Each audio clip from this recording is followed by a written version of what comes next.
ओम नमः सिद्धेभ्यः। नमो अरिहन्ताणं, नमो सिद्धाणं, नमो ऐर्याणं, नमो वज्रायाणं, नमो लोवे सौवसाहूणं।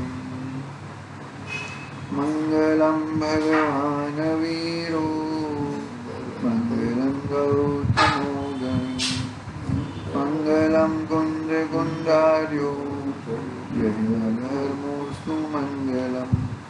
सर्वमंगल्यं सर्वकल्याणकारकं, प्रधानं सर्वधर्माणां, जैनं जयतु शासनं, जैनं जयतु शासनं। नमः श्रीवर्धमानाय विरुद्मकलिकात्मने, सालोकानं त्रिलोकानं यद्विद्या दर्पणयति। चेतीले चेतं चेत्या विना किं चालस्मि।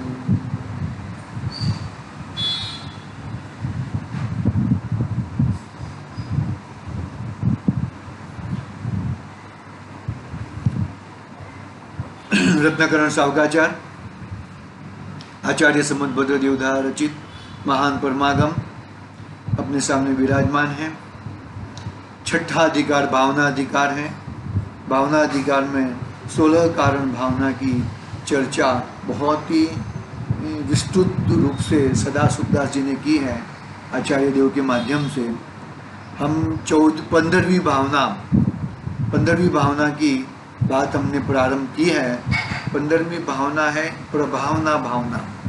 सन्मार्ग में लगाना, खुद को सन्मार्ग में रखना, दूसरे को सन्मार्ग में लगाना, वो प्रभावना भावना है। खूब तरीके से खूब जबरदस्त प्रभावना करनी चाहिए। धर्म की प्रभावना करनी चाहिए, अपनी वस्तु की प्रभावना करनी चाहिए। बाहर की वस्तुओं की प्रभावना वो प्रभावना नहीं है। हम छोटे बच्चों को प्रभावना देते हैं, वो सब तो प्रभावना वो ठीक है।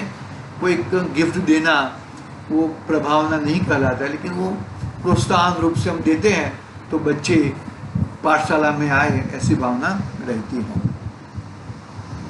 ठीक है, इस तरह अपनी अपनी बात चल रही है। और आगे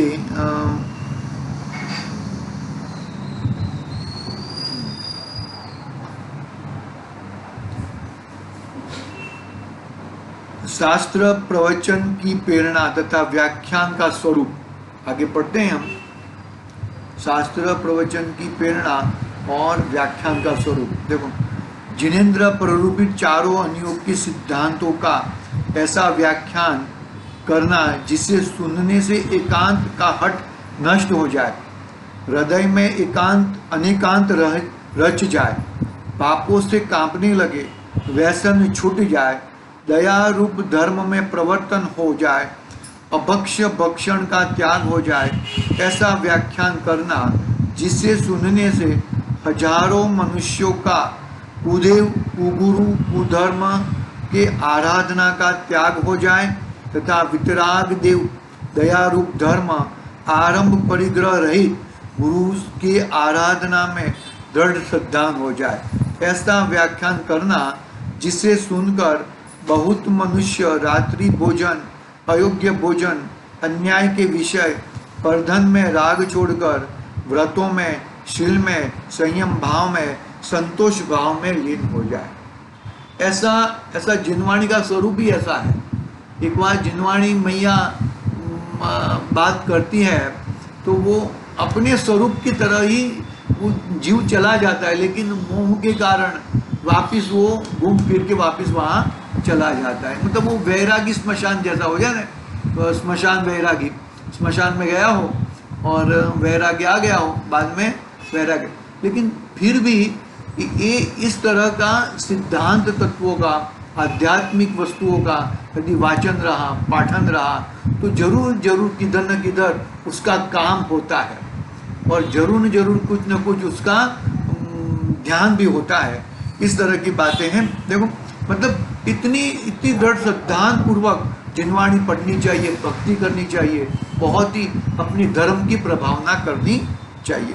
यहाँ तक हमने कल पढ़ा था, आगे पढ़ते हैं। देखो, ऐसा उपदेश करना जिससे देहादि परद्रव्यों से भिन्न अपने आत्मा का अनुभव हो जाए, अपने आत्मा का अनुभव हो जाए, शरीर में एक एकत्व बुद्धि छूट जाए, शरीर और मैं आत्मा एक हूँ ऐसी बुद्धि छूट जाए, जीवादि और अजीवादि द्रव्यों का प्रमाण नए निक्षेपों के द्वारा निर्णय होकर संशय रहित द्रव्य गुण पर्यायों का सत्यार्थ स्वरूप प्रकट हो जाए, मिथ्या अंधकार दूर हो जाए, ऐसे आगम के व्याख्यान से सन्मार्ग की प्रभावना होती है। ऐसे आगम के व्याख्यान से सन्मार्ग की प्रभावना होती है। हमें सन्मार्ग की प्रभावना करनी चाहिए। ऐसा घोर तपश्चर्या करना जो कायरों से धारण नहीं किया जा सके, ऐसा घोर तपश्चर्या करना जो कायरों से धारण नहीं किया जा सके, ऐसा तप द्वारा प्रभावना होती है। विषय अनुराग छोड़कर निर्वांछक होने से भी आत्मा का प्रभाव प्रकट होता है तथा धर्म का मार्ग भी तप से ही चमकता है। यह तप दुर्गति के मार्ग को नष्ट करने वाला है। तप बिना कामादि विषय ज्ञान चरित्र को नष्ट कर देते हैं। तप के प्रभाव से काम का नाश होता है, रसना इंद्रिय की चपलता नष्ट हो जाती है, लालसा का अभाव होता है। रत्नत्रय की प्रभावना में तप से ही दृढ़ता होती है। रत्नत्रय की प्रभावना में तप से ही दृढ़ता होती है।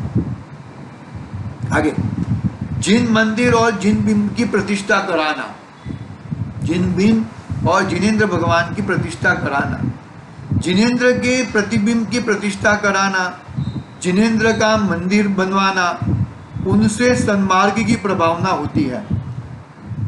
प्रतिष्ठा कराने से जब तक जिनबिंब रहेगा तब तक दर्शन, स्तवन, पूजनादि करके अनेक भव्य जीव पुण्य उपार्जन करेंगे।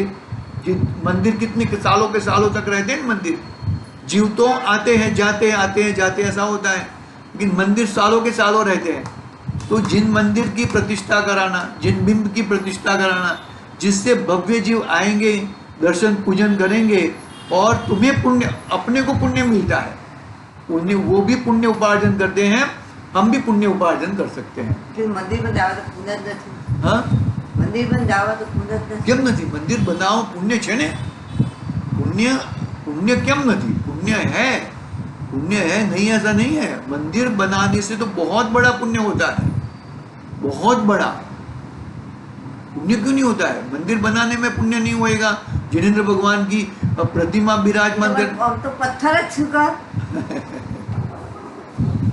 ऐसा नहीं है। मंदिर में है क्या, इसका मतलब क्या हुआ? उससे हमें वितरागता प्रकट होती है। हमारा भगवान हमें दिखते हैं कि ये भगवान हाथ के ऊपर हाथ रखे हुए बैठे हुए हैं, पैर के ऊपर पैर रखे, न करता न हरता, अंदर स्वरूप में बैठे हुए, वितरागता स्वरूप, कषाय का कण नहीं है। पत्थर की मूर्ति बनाई सके, पत्थर की मूर्ति बनाई थी तो मतलब शू थયું? ऐसे ही भगवान होते हैं, खड्गासन में और पद्मासन में। दो आसन में तो मोक्ष जाते हैं, अरिहंत परमात्मा दो आसन में रहते हैं, खड्गासन में और पद्मासन में। बहुत बड़ा उत्कृष्ट में उत्कृष्ट मंदिर, भगवान की प्रतिमा विराजमान, क्योंकि जितने साल तक वो मंदिर रहेगा, जितने भगवान के दर्शन करने के लिए आएंगे, उतना पुण्य उपार्जन वो मंदिर बनाने वालों को भी होएगा और वो जीव को भी होएगा, जो पूजन करने के लिए आता है उसको भी होएगा। बहुत बड़ा पुण्य होता है और बहुत बड़ा पुण्य से कार्य होता है भैया।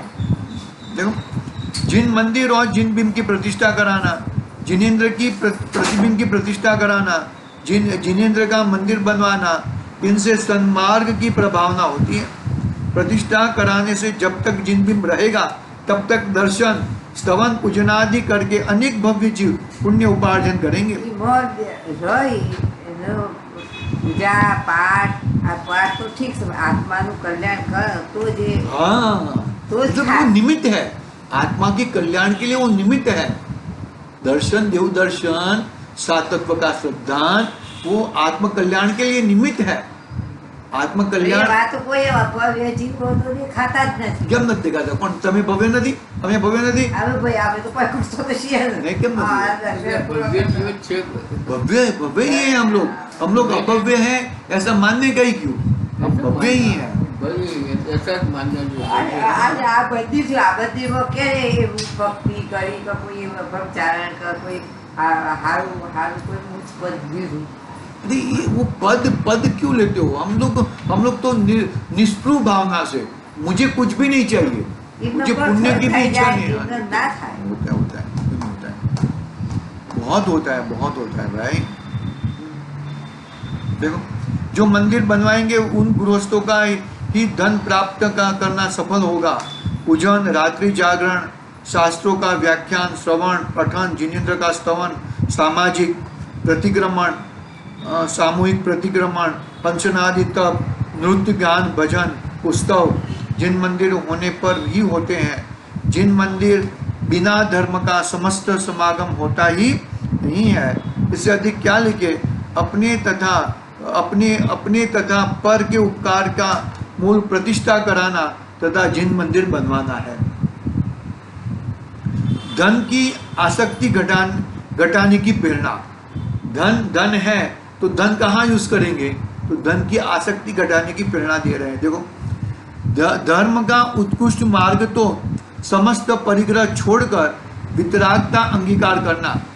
क्या करना? वितरागता को अंगीकार करना. क्या करना? वितरागता को अंगीकार करना. हाँ, अंगीकार करना. परंतु जिसके प्रत्याख्यान व अप्रत्याख्यान कषायों का उपशम नहीं हुआ हो, जिनके प्रत्याख्यान व अप्रत्याख्यान कषायों का उपशम नहीं हुआ हो, उससे गृह संपदा नहीं छोड़ी जाती. क्या है मतलब? देखो, अनंतानुबंधी और मिथ्यात्व कषाय मिथ्यात्व का नाश हुआ है, उसे तो बहुत उत्कृष्ट पुण्य करने चाहिए. लेकिन करना तो वितरागता प्रकट करने का मार्ग है. लेकिन वितरागता प्रकट कब होएगी? कि प्रत्याख्यान और अप्रत्याख्यान कषायों का नाश होएगा, उसके बाद वितरागता प्रकट होगी. अन्यथा वितरागता प्रकट नहीं होती है. चतुर्थ गुणस्थान में रहते हुए वितरागता प्रकट नहीं होती है. पहले प्रत्याख्यान अप्रत्याख्यान आदि कषायों का नाश होता है. देखो, धन संपदा बहुत हो तो प्रथम तो जिनका आपने अन्याय से धन लिया हो उसके पास जाकर क्षमा मांग कर उनका धन लौटा देना चाहिए. वो कैसे? अन्याय से धन लिया हो तो उसको धन लौटा दो. पहली बात वो है. यदि आपके पास धन बहुत हो तो धन के उपार्जन करने का त्याग करना. अभी और धन कमाना नहीं है मुझे, धन का उपार्जन करने का त्याग करना. तीव्र राग के बढ़ाने वाले इंद्रियों के विषयों की लालसा छोड़कर संवर रूप होना. तीव्र राग के बढ़ाने वाले इंद्रियों की विषयों की लालसा छोड़कर संवर रूप होना. फिर जो शेष धन रहा है उसमें अपने मित्र, हितचिंतक, पुत्री, बहन, बुआ, बंधुओं में निर्धन, रोगी, दुखी हो उनको तथा अनाथ विधवा हो उनको तथा योग्य देकर संतोषित करना. अपने आश्रित सेवक आदि जो समीप में रहने वाले हो उनका यथा योग्य संतुष्ट करना. फिर पुत्र को, स्त्री को उनका हिस्सा अलग दे देना. पश्चात जो धन बचे उसे जिन मंदिर बनवाना. देखो, जिन मंदिर बनाने से पहले क्या क्या शर्तें रखी है कि कहाँ कहाँ पे किस किस प्रकार से धन तुमको देना है. फिर बाद में जिन मंदिर बनाना है. हम बड़े बड़े चढ़ावा ले ले, बड़े बड़े, और अपने भाई हैं, अपने भाई बाडूर है. पहले भी मैंने एक बार कहा था कि अपने भाई बाडूरू गरीब है, उनके पास प्रॉब्लम है, तो पहले उनकी सहाय करो, बाद में मंदिर को दान दो. मंदिर में दान देने के लिए तो बहुत सारे लोग मिल जाएंगे. मंदिर में कभी कोई काम अटकता नहीं है. लेकिन अपने भाई बाडूरू कोई प्रॉब्लम में है तो पहले उनकी सेवा करो. अपनी लड़की है, अपनी पुत्री है, अपना नौकर है, वो सबको अच्छी तरह से पहले संतुष्ट करो. फिर अपने बच्चों को, अपने लड़के को, अपनी पत्नी को, उसको संतुष्ट करो, उसके बाद धन बचे तो मंदिर बनाने का, मंदिर में दान देने की बात करो। ये बात बराबर, ये तो पण अंदर शिवाय बस થાય તો नसीब में हो तो भी हम लोग उसको मार्ग दे सकते हैं ना। भाई अभी कोई स्टडी कर रहा है, कोई पढ़ रहा है, लेकिन वो पढ़ाई करने के लिए पास उसके पास पैसे नहीं है, उसका पिताजी का इतना पगार नहीं है कि जिसकी वजह से वो बच्चे को पढ़ा भी सके और अपना खुराकी कर सके। ऐसा नहीं कर सकते। तो ऐसे लोगों को इस तरह से हमें मदद करनी चाहिए। पैसा है तो, एक्स्ट्रा पैसा, अधिक पैसा है तो ये करना ही चाहिए हमें। देखो, फिर बाह्य आचरण में शुद्धता बढ़ाने की प्रेरणा।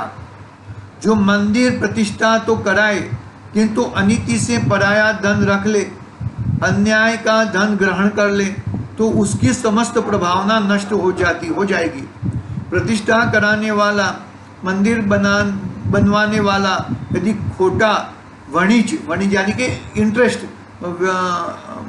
वणिज व्यवहार करता है तो हिंसादि महापापों के अयोग्य निंद्य वचनों में, तीव्र लोभ में प्रवर्तता है, कि कुशील में प्रवर्तता है तथा अति कृपणता करके परिणामों में संक्लेश रूप होकर धन खर्च करता है, तो उसकी समस्त प्रभावना नष्ट हो जाएगी। इसलिए जिन बिन की प्रतिष्ठा कराने वाले की, जिन मंदिर बनाने वाले की बाह्य प्रवृत्ति भी शुद्ध होती है, इससे प्रभावना होती है। मंदिर में शिखर, कलश, घंटा, घंटी, कपड़े का चंदोवा, सिंहासन आदि उत्तम उपकरण देकर तथा स्वाध्याय में प्रवृत्ति आदि द्वारा होने वाली प्रभावना दुख का नाश करने वाली होती है। इस प्रकार की अपनी भावना बढ़ानी चाहिए। देखो, फिर आगे प्रभावना शुद्ध आचरण द्वारा होती है। जो भी प्रभावना होती है ना, शुद्ध आचरण मतलब कोई प्रॉफिटेबिलिटी, ये मैं तुमको देता हूँ, तुम मुझे प्रॉफिट कराओ, मैं तुम्हें प्रवचन कराता हूँ, तुम मुझे पैसा दो, इससे सच्ची प्रभावना नहीं होती। गुरुदेव ने कहा है उसके लिए, उसके सामने, कि पैसा देके प्रवचन करना वो सही जैन धर्म की प्रभावना, सही मायने में प्रभावना नहीं है। वो लोभ का प्रयोजन बुद्ध से वो प्रवचन करता है, ऐसा है। देखो क्या कहते हैं, प्रभावना शुद्ध आचरण द्वारा होती है। अतः जो जिन वचनों का श्रद्धानी होता है वही धर्म की प्रभावना करता है। जैनियों का गाढ़ा प्रेम देखकर अन्य मिथ्या दृष्टि के हृदय में भी जैन धर्म की बड़ी महिमा आती है। देखो जैनियों का धर्म, ये जैनी प्राण जाने पर भी अभक्ष भक्षण नहीं करते हैं। तीव्र रोग वेदना होने पर भी रात्रि में दवाई जलादि भी नहीं पीते हैं। धन अभिमान आदि नष्ट होने पर भी असत्य वचन आदि नहीं बोलते। महान आपदा आने पर भी पराये धन में चित्त नहीं चलाते। अपने प्राण जाने पर भी अन्य जीव का घात नहीं करते। शील की दृढ़ता, परिग्रह, परिमाणता, परम संतोष धारण करने से आत्मा की प्रभावना होती है तथा मार्ग की भी प्रभावना होती है। बहुत ही समझने जैसी बातें हैं, बहुत ही शांतिपूर्वक, धीरज पूर्वक हमें ये कार्य करना चाहिए। देखो બધા લોકો શાંતિથી બેઠો તો ખરા જ છે। अतः देखो अभी बंद हो गया है। ના દવામાં પૈસા લે એના કરતે મંદિરમાં ઊંચા ગણાય। मंदिर से क्या होता है कि असंख्य जीव, कितने जीव आते होंगे मंदिर में दर्शन करने के लिए, कितने जीवों का दर्शन, सत्य मार्ग का दर्शन होता होगा। રાજુની અંદર કરે પછી પૈસા કરે। ये राजू ने बात खोटी है। राजू ने कहवा पड़े, राजू ने कई धर्म की खबर चली તો સાચું सानो साचू कहीं साचू नहीं समझो। हाँ भाई तुम्हें अतः समस्त धन चले जाने पर भी, प्राण चले जाने पर भी जो अपने निमित्त से धर्म की निंदा, हास्य कभी नहीं कराता, उसके सन्मार्ग प्रभावना अंग होता है। इस प्रभावना की महिमा का करोड़ों जीवाओं द्वारा भी वर्णन करने में कोई समर्थ नहीं है। इसलिए हे भव्य जनों, तीन लोक में पूज्य प्रभावना अंग को दृढ़ता से धारण करके उसी की भक्ति से पूजा करो, उसी का अर्घ उतारण करो। जो प्रभावना अंग को दृढ़ता से धारण करता है वह इंद्रादि देवों द्वारा पूज्य तीर्थंकर होता है। क्या कहते हैं? इतनी प्रभावना अंग से दृढ़ता से करता है वह इंद्रादि देवों द्वारा पूज्य तीर्थंकर होता है। इस प्रकार सन्मार्ग प्रभावना नाम की 15वीं भावना का वर्णन हुआ। आगे देखेंगे प्रवचन वत्सल्य भावना। ભાવના એવી કરવાની કે ધર્મનો મહિમા દેખ. धर्म में महिमा देख। ધર્મની આ ખાલી કોને નહીં યાદે नहीं, ये प्रभावना नहीं है, वो तो सही माइंड। इसके लिए तो हमने पहले क्या किया, पहले हमने जिनवाणी दिया कि नहीं दिया, कौन सा ग्रंथ दिया था हमने? पुरुषार्थ सिद्धि उपाय दिया है ना। तो पुरुषार्थ सिद्धि उपाय इस टाइप की हमें प्रभावना करनी चाहिए, वही सही मायने पर प्रभावना है। बाकी अभी क्या है, ये भी ये सब स्वानों पास में घुस गए ना हम लोग, तो ये सब घोटाला होता है। ठीक है। जावाणी के ज्ञान से सुजे लोकालोक, सोवाणी मस्त सदा